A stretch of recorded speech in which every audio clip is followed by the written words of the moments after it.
This episode of the BJJ Campaign Podcast is brought to you by Speed Pro East Bay in Alameda, California, in the heart of the San Francisco Bay Area. They're the source for premium visual solutions to spruce up your interior space. From window decals and wall murals to conference room graphics and directional signage, create a work environment that is tailored to your brand. They'll not only print your custom graphics, but do installation as well. Visit eastbayspeedpro.com. That's EASTBAYSPEEDPRO.com. And mention the BJJ Campaign Podcast for 15% off your first order. Also, Eddie is a Jiu-Jitsu guy, so folks, go out there and support him. I'm about to feed him to the sharks right now. Get him hype right now. Yeah. You know the ground is up. Yeah.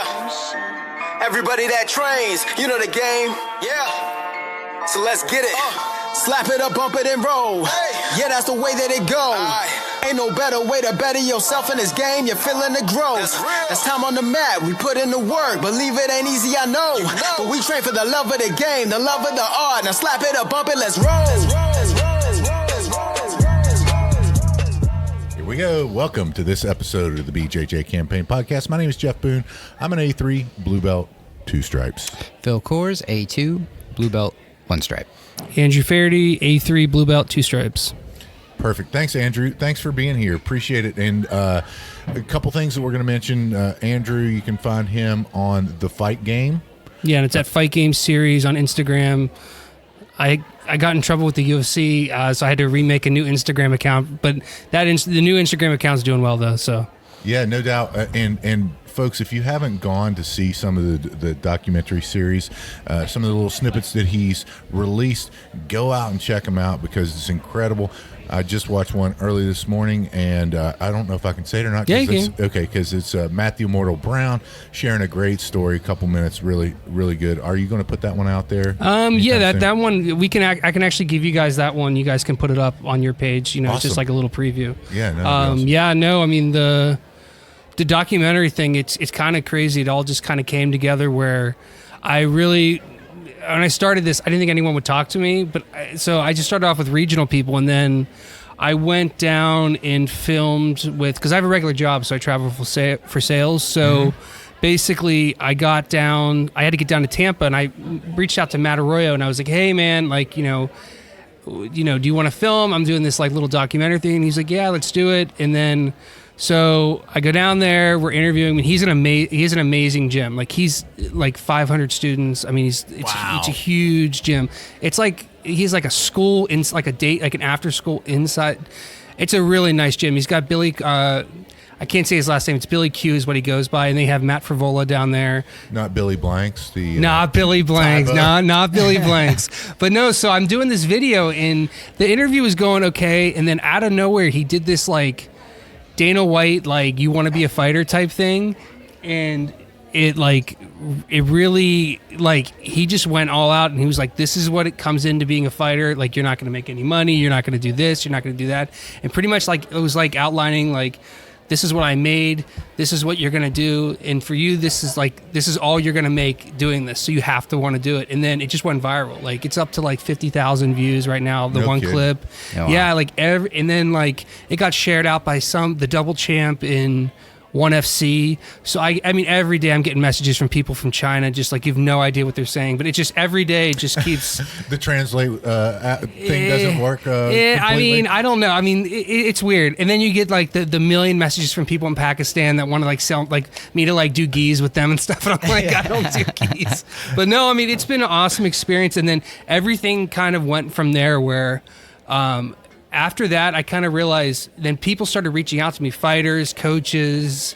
I mean, people that like, I didn't get to interview everybody in this season that I wanted to, but I'm going to do a second season where one of the main things we're going to do is Betty Broadhurst and I were going to Montreal to TriStar. Oh, wow. Yeah, so we're going up there for 2 days, and we're going to film up there, and we're going to hopefully interview some interesting people while we're there. I can't say who, but hopefully there'll be some good guys on there. I'm going to be going out to California. I'm going to be interviewing different people that not a lot of people hear from, like, for example, Gabe Rudiger. I don't know if you ever watched Tough. Mm-hmm, he's the guy that like won the beach where he like, you know, he's a guy, I feel like his story's never been told. I mean, one thing about those shows is everything's script. I mean, everything's very carefully constructed, so they can make you look however you want to look. So I'd be cool to talk to him. I'm going to interview Jeff Sherwood, who created Sherdog. Oh, yeah. So just kind wow. of telling stories about people, but this first season is about Joe Selecki and Adley, though. That's going to be wild, Sherdog. Because I've heard a lot of crazy stuff about that. I'm sure you're going to get some crazy stories. No. I mean, I've gotten some crazy stories, like the clip you saw with Matt Brown. I mean, his first fight, his amateur fight, was in a gas station in the park. He was warming up in the parking lot. There was no commission. They decided right beforehand there was no doctor available, so they weren't going to sanction the fight.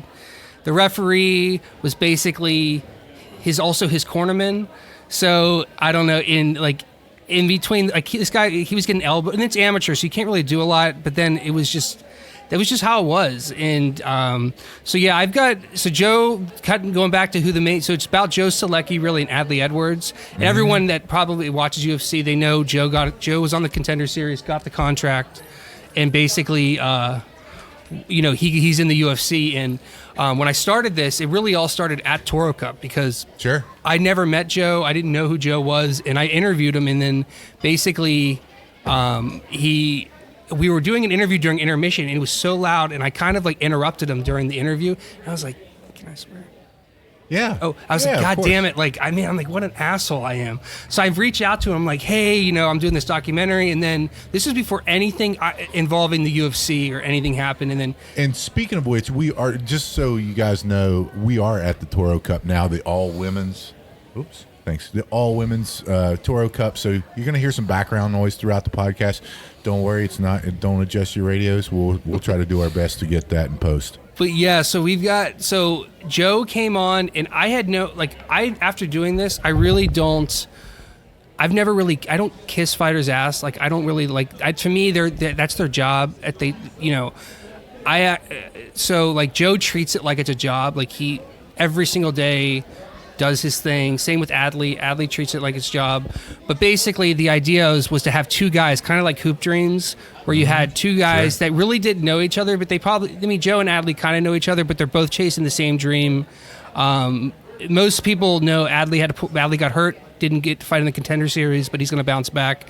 But we're going to kind of show that, again, the fight game is one of those things where, there's no somebody has to win, somebody has to lose. It's not one of those things where, everybody sees the happy endings. There's just a lot that goes into it so that's really kind of what I want to show. But I also don't want to be where I'm bashing, it's a great sport. The UFC is a great organization. A lot of people want to bash the UFC and say they're this, they're that. They provide a great platform for people. But yeah, I want to give people voices that, don't, normally get heard, and kind of just tell some stories. So I think that's really cool because before 2 years ago, I didn't even know what jiu-jitsu was, and when I watched the UFC, I have no idea who anybody is. And I didn't realize how much that impacted, how much I care, I don't really watch sports anymore, but when I did, I did, talk radio shows about sports Center all the time, all the drama stuff, for lack of a better word, was why I cared. Yeah. And when I watch two fighters, I'm not a big UFC guy, MMA guy, never really have been. Loves Ben Askren. I love Ben Askren so much, but I'm trying to get him. I hope that one's doable actually, but it's just you got to connect the right. So it's like a puzzle. You got to find the right person that knows this person. Then it's not as hard as you think, but it's possible. Something we've noticed too is that everybody's surprisingly, I don't know. I always think of when I first started, I thought all the people who'd be really good would kind of be assholes, but that never is the case. They're always the nicest people. Never the case. Everybody's always good the nicest dudes. people. I've had one guy. And I'll tell you who is off air, but one person blew me off, and I actually called him out on it. I was so scared when I was saying it to him, but then I was like, you know what? Fuck him. I gotta, look, this is, if I blew him off, he would probably be just as upset. So I was like, look, man, I drove all the way down here to interview you, and you didn't show up, and he was like, man, no, you're right. He was like, I messed up. He more than made it up to me. We gave me some really great content, and he spent 2 hours with me, and we interviewed. It ended up being really good. But after that, I was kind of like, you know what? Look, a really well-known MMA coach kind of said the same thing. He's like, dude, some of these guys, even if you're in the UFC, that don't mean shit. He's like, if you're living in an apartment, like barely making rent, it don't matter if you're in the UFC. You're failing. It's basically what this coach said. You're failing. Mm-hmm. You're not where you need to be.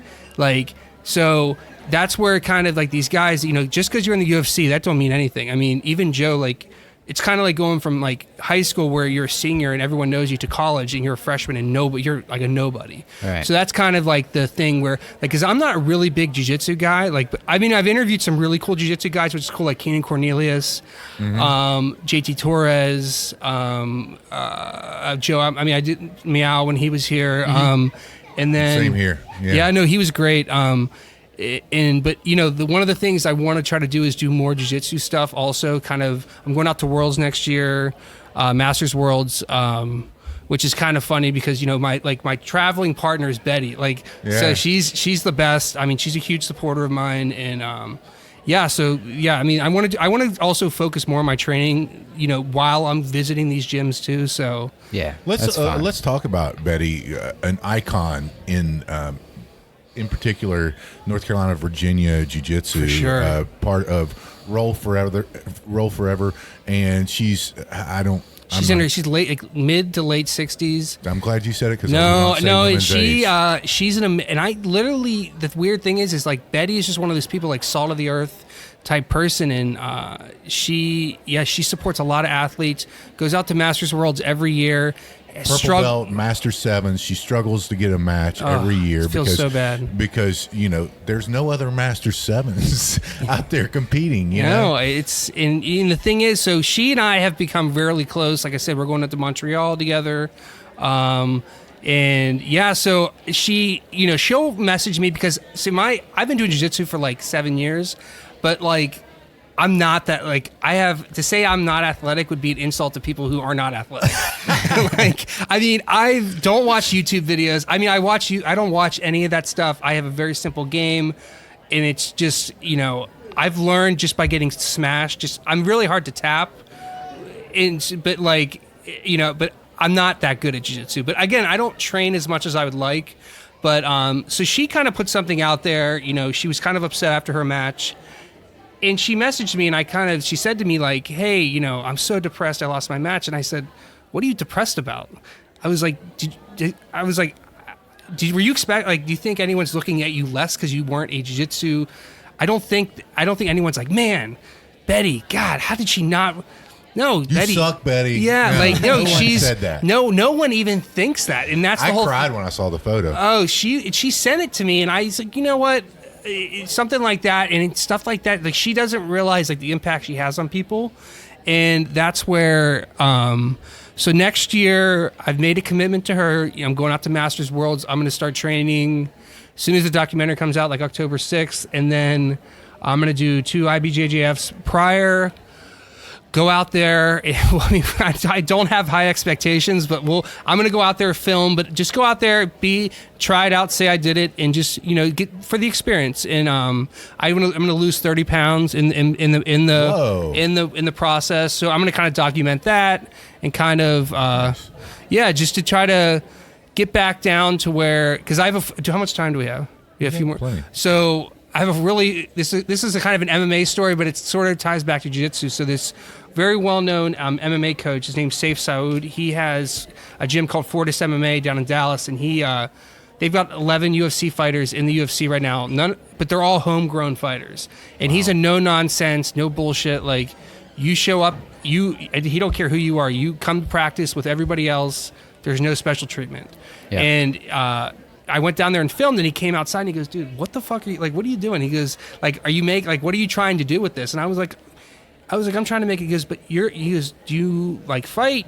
I was like, no, I mean, I've done jiu-jitsu. He goes, but I bet you thought about fighting before. I'm like, I mean, maybe, but like, then and keep in mind, it's like 1,000 degrees outside. I have camera equipment, and he's trying to talk to me, and he's like, you know what you're going to do? I'm like, I don't know. Tell me. I just met you. He said, you're going to take a fight in the next year.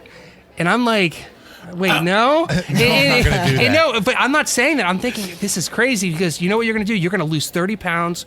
You're gonna start training with little gloves. You're going to get used to getting punched in the face. You're going to take a fight. Because you know what? You're going to be able to look back and say, I did it. I made the walk. Who cares if you win or lose? It doesn't matter. Yeah. And he goes, I'll even watch tape and break down your opponent for you.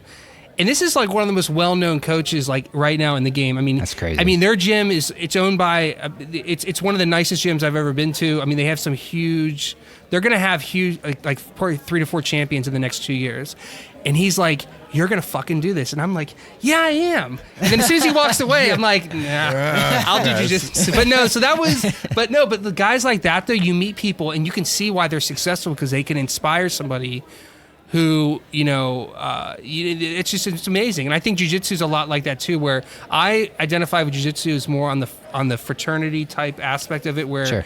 People don't understand you have that fraternal bond with people. Like anybody, you see someone with a jiu-jitsu shirt on, you can immediately go up and talk to them. Yeah. And that's the kind of thing I love about it. So, yeah, I mean, yeah. So it's The camaraderie. So this is our first time that we've had a 7-year blue belt, 2 stripes. well, okay. Let me explain. Yeah, can you please? So most of And the by the way, Andrew, most of our listeners are white belts, blue belts. So I'm sure that there's other listeners out there that fall into that category. Trust and that's me. why I wanted to well, get the story to describe to the audience, I'm built like an accordion. So I'm basically 5'6".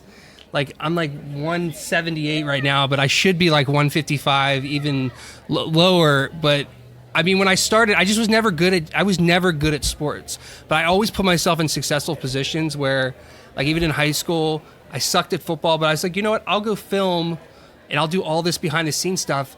And then like, I don't know, I got this award through like the city paper, and it's just like, I was always in successful situations and I was never athletic. Again, I'm not athletically gifted. So I started jiu-jitsu and I sucked. I mean, I'm good. I'm okay. I can handle myself. Everybody sucks at the beginning of Exactly. jiu-jitsu. I just haven't progressed, but I also too, I don't have that killer instinct in me that some people have where, like for me, I'm not really, it's hard for me to like turn it nice. on. Exactly. Yeah. I'm way too nice. But then also too, I've taken a couple breaks, but I got my blue belt from Henzo Gracie in Pittsburgh, and then I moved down here and I trained at Elevate. Most of the guys I'm with are purple belts. I start off with their purple belts at this point, but for me, it's not. I'm just as happy being a blue belt forever. I imagine I'll get my purple belt at some point, but for me, it's all about the experience. I never go like I have no ambitions of doing anything. I'm not some crazy. I'm not Marcelo Garcia. Right. Well, no, yeah, I mean, not. But here's the thing: you got to if you got to look when you started something like this, you got to think, what are my goals? Like, are your goals like? Are you trying to be a world champion? Because it's very hard to do. You got to first of all, this sport pays no money. Right. I mean, even the highest level people like a Gordon Ryan, he might make $120 a year through sponsorships, seminars. Sure. But think about it. That guy's living in New York City. He's paying it's taxes, all that kind of stuff. His travel. Like he might make, but here's the thing: how long can he do that for? Where you have to, or if you're doing it for fun. Then it's like, okay, it's like playing like a rec league for me. It's like, I go with my friends, we roll, beat each other up, and, we go home. We have regular jobs. What was your goal when you started, Andrew? Because we've talked about this before, about changing goals. I mean, for me, I was 100 pounds heavier than Wow. I am now. And so for me, it was to get fit. It was to have fun, and just find out something new, and those goals changed over the years. So what was your goal whenever you started jiu-jitsu? My goal when I started jiu-jitsu, We got Boomer here. He's lurking in his office. We've invaded his office. my goal when I started jiu-jitsu was pretty much I was trying just to get in shape, and because I was getting married, and at the time when I started jiu-jitsu I was 175, and then I lost like 30 pounds. Mm-hmm. I've done it once already, so it's not that hard. I lost it for my wedding, and then I slowly gained it back just because I got complacent. I used to do every tournament when I started. Because Really? when I started, I was like balls. I had the itch where I was addicted. I went 4 to 5 times a week. But again, I was not very good because I have ADD jiu-jitsu. Like after like 4 or 5 moves, I'm like, please, like when you start doing, finish me. I know, no. But when we're watching like technique and I'm watching the instruction, anything past 3 steps, I'm like, yeah, it's tough. It's tough. Damn. Yeah, no, I'm right there. No, it's just because it's like Yeah. I'm not like, it's just to me, I'm like, anyone that's ever trained with me will tell you, like, I have something, they've actually nicknamed it flounder guard, where I'm kind of just on the ground and I just, because what I really do is I wait for somebody when I'm rolling with somebody, usually to make a mistake and they dive in, I'm using some sort of guard retention. And then, a lot of if they're not very experienced, will dive in and then I try to go for a guillotine. Right. But that's pretty much my game. Flounder guard. I know. Interesting. I like it. It's new. Yeah, because I would literally just let somebody, because they would have to literally beat the shit out of me to tap me. Like, it was just going to take, like I did my first tournament. It was like a Naga or something like that. And like, I don't know what was going on, but I like hyperextended my arm and it was just like, and meanwhile, like, it was just, but it was fun. I had a great time. Yeah. So. Well, it's still, and we have talked about this a lot recently, about goals changing and everything like that. But I still kind of come back to, I think this is just the best hobby to have. Yeah. No matter what your goal is, I think it'll fit into jiu-jitsu, and jiu-jitsu is going to help you accomplish whatever it is. Yeah, like that's the whole thing too. Another thing is jiu-jitsu like helps you grow in life. Like there's so many things where like, I don't know, it also builds confidence too. Like the average person, if something got to the ground and somebody's just flailing, most of us could probably contain that person. Oh, for sure. Yeah. It's just it's one of those things where I do really see it when somebody doesn't know jiu-jitsu and then I roll with them. Then it's like, oh yeah, that to me, that's where. But yeah, no, I mean my goals. I don't know. My goals are just to keep growing and really, build relationships through different things and. Yeah, I mean, I like helping people like get their stories out that are trying to do like this on a serious level too. So, I kind of live vicariously through them. So it's, yeah. How many days a week do you train, Andrew? Well, I mean, Sorry, lately, a month. Lately it's been a year. I at least get in once a week because here's the thing: I pass my gym on the way home from work. So there's I can never, of a bitch. I can never say to my. I can never say, I literally have to pass Elevate when I drive by. Yeah. So, yeah, I'm really lucky, though, too, is like I've trained at Elevate MMA here in Durham, and Cody Malte is my coach. He's also probably one of my closest friends. He's actually the one that really let me kind of come into the gym and just start filming, and just that's really kind of how it all started. And he's everybody does guillotines at our gym, and that's his move. Yeah, so, of course, yeah. And but yeah, I mean, I'm really lucky to have a really great culture in our gym where everybody kind of is friends and knows everybody. So Yeah, and you kind of mentioned it. It's not that difficult getting those connections. I mean, we were lucky enough. We were at the Origin Immersion. Oh yeah, I saw that. That was camp really cool. Last week, and Dean Lister was there, and I've heard he's a really good guy. He's awesome. Phenomenal. I mean, hilarious Yeah. too. He's got some crazy stories. Yeah, I mean, imagine. some that we had on air, some that were not worthy, or not. Well, that's not worthy. They were not appropriate. That's another thing too. Is and a lot of people don't understand is you have to build you have to build a reputation and trust with some of these bigger names. Because if that's when they really start to open up to you, when they know they can tell you stuff, and they know you'll use the judgment whether to use stuff or not. Like, I mean, guys, I've recorded stuff that I know I won't use in the documentary just because it would make them look bad, and it might. Because the UFC is such a fickle thing where you could say something wrong and they could cut you just because they have 700 fighters on the roster. They really don't need you. So Yeah. But yeah, and that's a shame too, because it is a tough gig. But the nice part about MMA is it's growing worldwide. I mean, you look at ONE FC. Was it ONE? Yeah, ONE FC. ONE FC. It's the second largest, or it might be the largest organization. That's a weird organization because we just go on what they say. There's no real data to actually. I mean, you just assume that because it's all communism. So that's another thing where they say like they tell you, oh, this video was seen by 1 billion people, but that's the only channel that people like could watch at that time. So yeah, everybody watched it. So that's hilarious. But no, it's amazing the growth and everything that's going on. So yeah. Yeah, and two, speaking of ONE FC, I love how the fans are very respectful, much more so. You can hear a pin drop. Yeah, much so more so than it seems with MMA in the U.S. So I really, and they appreciate the groundwork. They appreciate like all aspects of it. You hear them cheering after a clinch. You know, nobody cheers after a clinch. You know, yeah. It's interesting, and I think it's just because of that deep-seated martial arts from a very young age. There, you know, I think their national martial art is Tai Chi or something like that. Yeah, something like that. Yeah. I mean, it's a great organization. I think it just the more options there are for fighters to be able to make a living and still fight. You know, a guy like Jordan Rinaldi, who's from this area. Sure, yeah. You know, he got cut by the UFC. His story of getting cut from the UFC, it's one of those things. I'm still going to send him the final of how it's going to look, just because I want to make sure it doesn't make him look bad. But you know, the circumstances of how he was cut, you know, was kind of shitty. So it's really. But you know, you got to look at it. There's 700 people on the roster. You know, it's just how it's just how it happens. But yeah, I mean, I think he'd be perfect in ONE FC just because he's a really respectful guy. You know, doesn't really care about trash talking and just wants to fight. So yeah, no, agreed. How about any others that you've got coming up? Again, we mentioned season one. Season one drops October 6th of the Fight Game series, and in season 2, are you going to have anybody like? I'm a fanboy of Gary Tonin. Oh yeah, no, for sure, Gary. So I'm going to New York City, so I'm going to be doing the whole Henzo. Nice.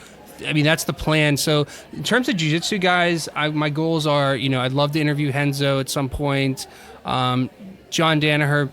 I mean, it's likely because I have the connections through Betty, so that's kind of that's. But then I'd love to interview. Who else would I like to interview? I'd like to get back with JT and do a much longer interview. I'm going out to when I go out to California, I'm going to try to link up with some like Felicia O. I'm going to interview her, and then it's always just one thing leads to another, and it just doors just all of a sudden open up, which is pretty cool. Erin Harp was also somebody I interviewed. She's a black belt. No, black.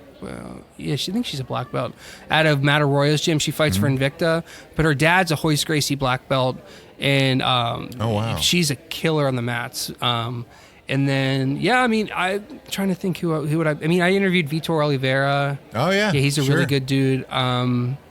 Cowboy Vitor? No, that's the UFC guy. Vitor is he was at Masters Worlds. Okay. Yeah, the Flow I think put a pretty big promo out. I mean, he's a really good dude. He just he's from Brazil, happened to land in Columbus.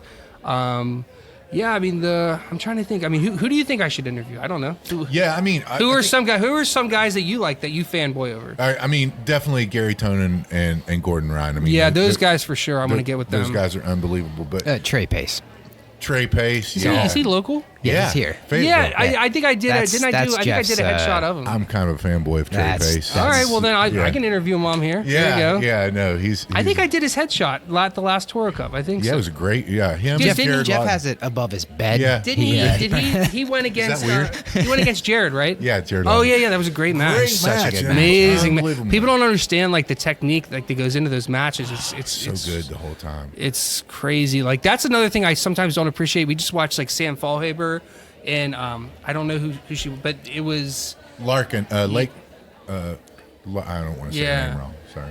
But no, it was an amazing match, and there's so many little, there's so much little like details that go in that the average person. That's why I think jiu-jitsu will never take. I would love jiu-jitsu to be like this mainstream, sport that's on like TBS or something like that, or ESPN. I don't know. I just think some ways it's going to be tough because there's so many when there's nothing going on. There's so much going on, and the average person won't. For me, jiu-jitsu is one of those sports where it's like you watch something. It's like going to an art gallery and watching like you're looking at a painting. Everybody sees like the person to the right might see it differently than I'm seeing it. Yeah. The person to the left might be seeing something that I don't see from a different angle. It's all just like it's really just how you interpret it. Like some people don't like. I have a friend of mine who does not like to watch gi black belt matches. Yeah, it's what? Because he says they're boring. I'm exactly the same. I mean, unless of course it's Trey Pace. Yeah. But here's why. I think that it's more consumable, that jiu-jitsu is more consumable to the general public and understandable in no-gi fashion. It's a faster pace. There's a lot more slick movements that keep you entertained. Not me. I mean, I like most everything, but they're right. Most of those gi black belt matches are won by an canceling advantage. each other out the and whole it's time. like, God, this is boring. You know, I get it. I get why it's not appealing on TV. Yeah. I get it. But I do think that there is a spot for it on an ESPN or the Ocho, if you will. You know, especially for no gi submission only stuff. Sub only is Kasai, great. you know, the great programs out there like Kasai, like Fight to Win, Fight to like Win's great. EBI, you know. ADCC is going to be awesome this year with the Fight to Win people. They're doing the production of it. Are they really? So it's Seth going to be Daniels. so ADCC is going to look like Fight to Win with the lights, the music, and the production. Wow. It's going to they hired them specifically to do their entire production, which I'm really excited for. I think that's going to be really cool. Yeah, that is going to be really cool. And hopefully they'll get their mic levels right. It drives me crazy sometimes whenever they cut back and it's like the guy and it's like, "Bah!" Yeah, so, Like, I mean I whoa. think it's tough for them. I mean, I'm sure you guys realize people will critique stuff all the time, and it's like I want to tell them like, audio sucked for years. dude, man. audio's tough. Not years, months. Yeah. It might still suck. And going back to the interview thing, like I don't really know of these people, and that's what I was, getting at earlier. But the more that you do, like, I'm really excited for it because I think Flow Grappling's done stuff where they have like tournaments going and they have a little background, like a 2-minute clip. Like, Yeah. Then I have somebody to root for or against. Yeah, there's a lot of guys too that like people they're not even famous that are like have amazing stories. Like guys that like this one kid that was sleeping in a 24-hour fitness bathroom. That was a great story, man. I mean, Johnny Bedford essentially, who's like, he's the bare knuckle champion right now, but he's fought in the UFC. I mean, he pretty much took this kid in and basically, that was one of the most amazing gyms I've ever been to. Like it was, you hear these stories and it's all, no one in that gym has ever had anything handed to them in Dallas. But they all bust their ass and they're all really good people. Like Johnny Bedford's a guy like now, like him and I will be friends forever. Like, cause we had that experience where, same with Joe, like Joe and I will always have the experience of that summer when he got into the UFC and I kind of followed him along for the ride. That's the kind of thing we'll look back on and, have it. So. Man, It's awesome. That's so cool. Yeah, I'm really excited. I'm really excited, for people to see how it all plays out. And because I mean, even though you kind of know what happens, you're gonna kind of find out like why Adley got hurt. What the circumstances was, like what was leading up into the week of Joe's fight. I mean, Joe. I mean, had to that fight had to happen. I mean, again, it was a struggle, like, just to get it to the fight week. I mean, it was a tough camp, so financially and just a lot of stuff. So Yeah. it's a grind. I mean, that's the kind of the stories I want to tell. And then, I mean, I have no shortage of like non-famous MMA people reaching out to me that want me to come out and film them. But, that's the whole thing where, I have people like in Montana, like, hey, can you come out? I'm like, can you at least take a pro fight first? Like, but it's, I'm excited. It's a really cool thing. And like, my wife's been super supportive of me doing this because, there's no money in it right now. But, we'll see what happens. I mean, I'm thinking of instead of trying to get people just to give me money for a second season, I'm thinking a lot of people have like American Express points, Southwest points.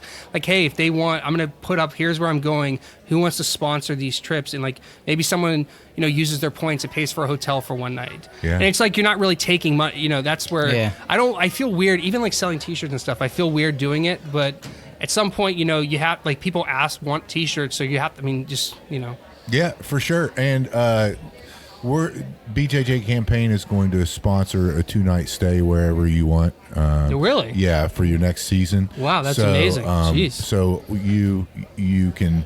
The work you're doing is very important. I appreciate it's very that. important that people see the struggle. Jiu-Jitsu is about struggle, right? The entire journey, you struggle all along the way. That's life, though. It is, and we're meant to struggle. The one thing I'll end on this, that the one thing that it's kind of, this whole process has really made, and this is something like kind of Joe Selecki is kind of, and people don't know who Joe Selecki is, that guy grappling could have been one of the best grapplers like in the world. Incredible. No, like people don't realize like he just does MMA, but he could have. I mean, he went against Dwan's tough as fuck. Yeah. And I mean, Joe, if he just did grappling, he would be for sure a world champion because he's already a black belt.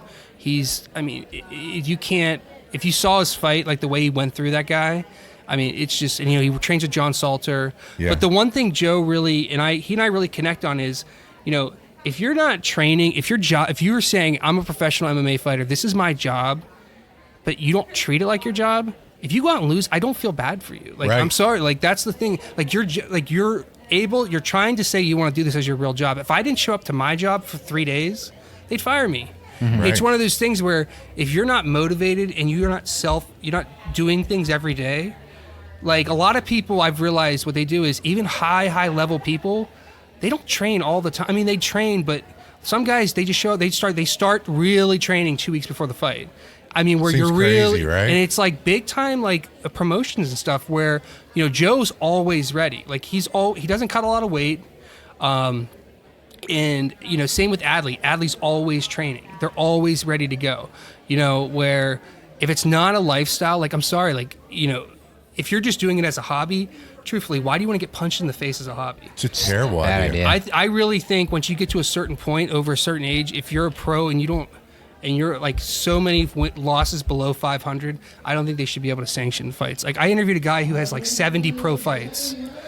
Yeah. Jeremy Horn? Not Jeremy Horn. Okay, I was gonna say. But like, it's like, and 100 and they're still sanctioning his fights. It's crazy. Wow. So, Well, Andrew, I know you got to get back to filming. yeah, your man, and I really Toro appreciate Cup. that. So generous of you guys. Yeah, no, on no. that, and but we're I'm really excited. You guys, I will definitely give you guys a cool clip to drop on your page, Awesome. and then I'm going to put your information out to on my platform as well. Tell them once again where to find you on Instagram and on So Facebook. Instagram's at Fight Game Series, Twitter's at Fight Game Series, and then it's Fight Game Series on YouTube, and then the fight. Yeah, I mean, we're going to release everything on YouTube. We're trying to build up that platform, but then everything will go on Facebook pretty much. So Yeah, and everybody out there, go out there, check it out. You're gonna love the content that he's putting out, and share it with all your friends. And Philly, tell them how they can support us if they choose to do so. BJJCampaignPodcast.com, Facebook.com/BJJCampaignPodcast. Same on Instagram, BJJ Podcast on Twitter. I think that's everything. We got smoking shirt deals, some patches, great stuff. And listen, if you're not out there doing something to make yourself better each and every day, get out there and do it. Andrew, Phil, myself, we choose Jiu-Jitsu. We hope you do too. This episode of the BJJ Campaign Podcast is brought to you by Speed Pro East Bay in Alameda, California, in the heart of the San Francisco Bay Area. They're the source for premium visual solutions to spruce up your interior space. From window decals and wall murals to conference room graphics and directional signage, create a work environment that is tailored to your brand. They'll not only print your custom graphics, but do installation as well. Visit eastbayspeedpro.com. That's EastBaySpeedPro.com. And mention the BJJ Campaign Podcast for 15% off your first order. Also, Eddie is a jiu-jitsu guy, so folks, go out there and support him. I'm about to feed him to the sharks right now. Get him hype right now. Yeah. You know the ground is up. Yeah. Everybody that trains, you know the game. Yeah. So let's get it. Slap it up, bump it, and roll. Hey. Yeah, that's the way that it goes. Ain't no better way to better yourself in this game. You're feeling the growth. That's time on the mat. We put in the work. Believe it ain't easy, I know. But we train for the love of the game, the love of the art. Now slap it up, bump it, let's roll.